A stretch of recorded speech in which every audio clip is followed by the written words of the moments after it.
Perhaps one of the most thought-provoking and moving speeches delivered in the history of mankind is the speech we're about to listen to today.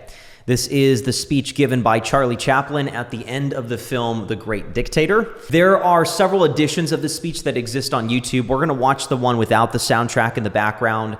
There are a few videos with 25 million views in which people have added Hans Zimmer's Time soundtrack, laced that with the rhetoric of the speech, and in my opinion, it creates an inflated, artificial, emotional quality that detracts from the weight and the power behind the individual words themselves, because this presentation from a purely rhetorical perspective is a masterclass on how to create a succinct and powerful message. I'm sorry, but I don't want to be an emperor. That's not my business. I don't want to rule or conquer anyone. I should like to help everyone if possible. Jew, Gentile, black man, white. We all want to help one another. Human beings are like that.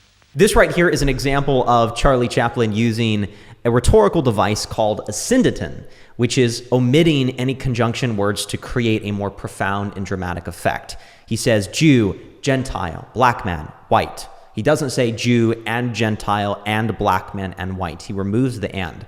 It's the same idea of veni vidi vici, I came, I saw, I conquered. Removing the and creates more of a profound effect.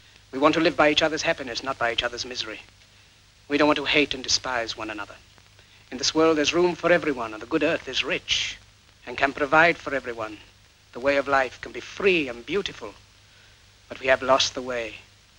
Greed has poisoned men's souls, has barricaded the world with hate, has goose-stepped us into misery and bloodshed. Notice in this example how Chaplin is specifically employing words that paint and conjure a military undertone to what he's saying.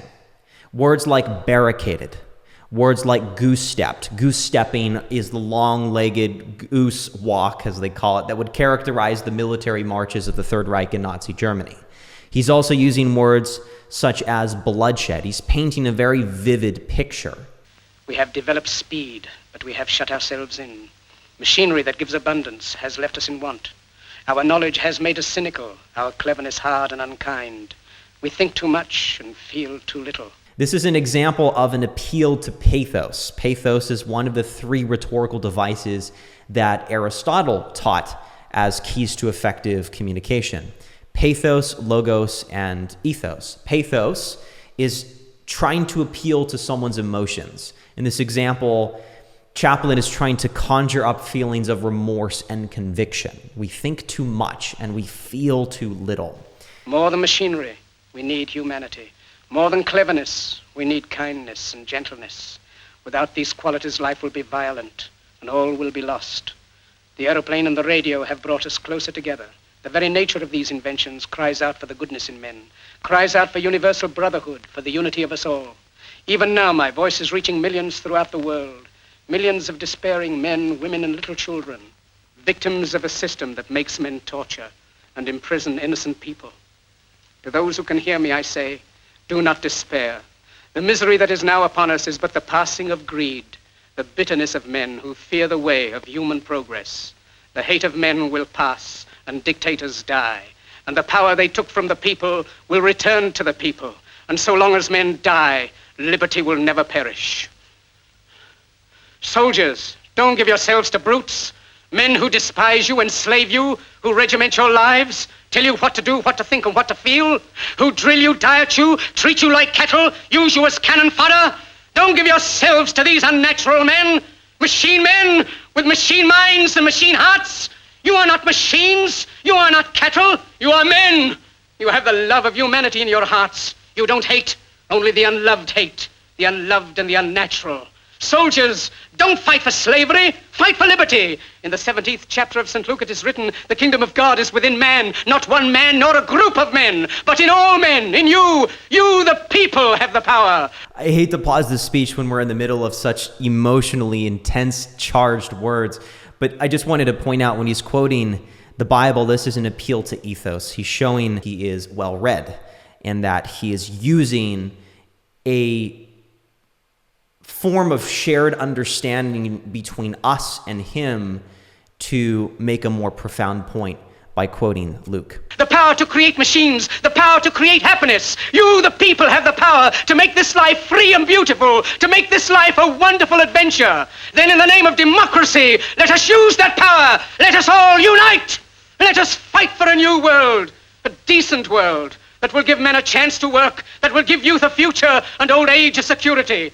By the promise of these things, brutes have risen to power, but they lie. They do not fulfill that promise. They never will. Dictators free themselves, but they enslave the people.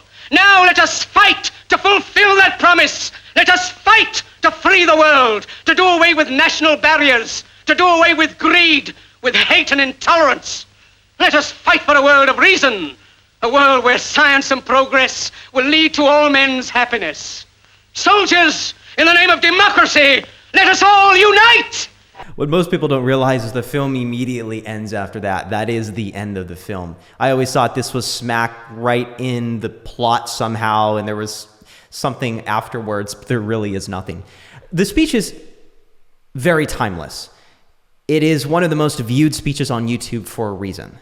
Because what Chaplin does so beautifully, and you don't have to understand the story of the film so much as you really need to understand that he's taking many timeless and beautiful principles, and he is wrapping the objectives that he has and tethering them to what we all desire to feel, and that is the fact that our existence is somehow significant to the universe. And a lot of the times, by connecting your ideas to timeless principles, you can convey and play to those desires that we all have. And this is all complemented by the fact that Chaplin in this speech uses and employs very effective rhetorical devices. He uses anaphora. Anaphora is the idea of repeating a phrase at the beginning of a sentence consistently.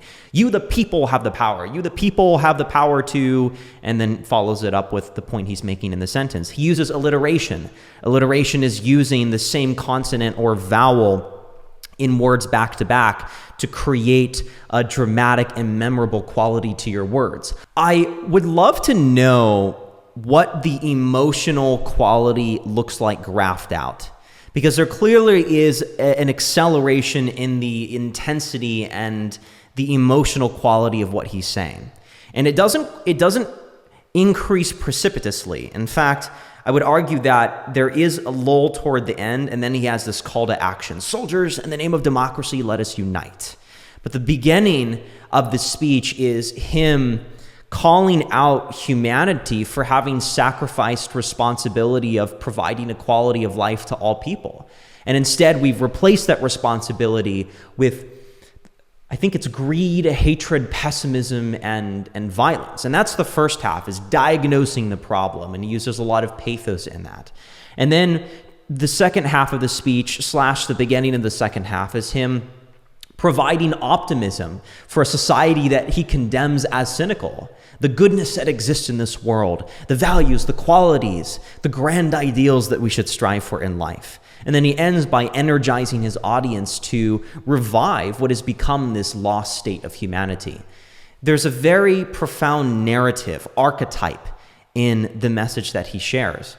And that's something that I feel is worth highlighting, because great, profound orations are not, in fact, never a scattershot, a brain dump of ideas that are unordered.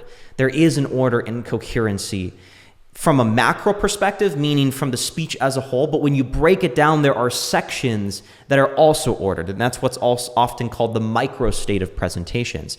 You'll notice this in the very beginning. I want to find an example here where he will make a point. He will say, for example, the way of life can be free and beautiful, but we have lost the way. And then he follows that up with an explanation of what he means by us having lost the way. It's almost as if, here's the point I'm making.